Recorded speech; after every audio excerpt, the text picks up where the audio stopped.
If you're a guy out there and you see the early signs of hair loss, you already know maybe that your dad or your grandfather or uncles have experienced some male pattern hair loss. If you're seeing your hairline recede a little bit, or you're feeling like there's less coverage, that you have to style your hair in a different way, combing it over to kind of camouflage, then you really want to start to take action. So you've got to visit someone who can help diagnose the problem. That's a hair loss physician, hair restoration physician like myself, someone who's board certified by the American Board of Hair Restoration Surgery, a full-time physician who treats hair loss on a daily basis, literally an hourly basis. So the key is to get the diagnosis, to get an evaluation, get some measurements, and then start with some kind of preventative therapy or treatment regimen.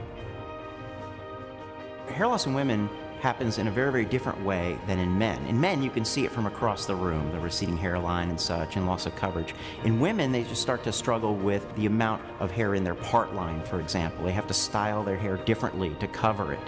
They may notice their ponytail volume is decreasing, or they may see excessive shedding in the shower. What can we do about that? The first thing is an evaluation. Remember, if you're seeing hair loss from across the room in a patient, they've already lost 50% of their hair.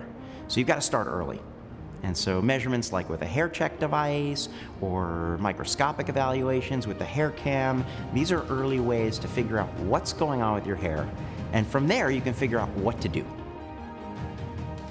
Some people say that balding is part of evolution, that all of us will be bald in the future, and I think the opposite's going to be true. I think everyone's going to have hair in the future because we're going to figure out a way to stop the hair loss process, restore hair physically that's been lost, and we're already there today with medical therapies. It fortify and protect the function of the hair follicles, to transplant or restore hair where density has been lost, and to make people look good and feel great by restoring their hair.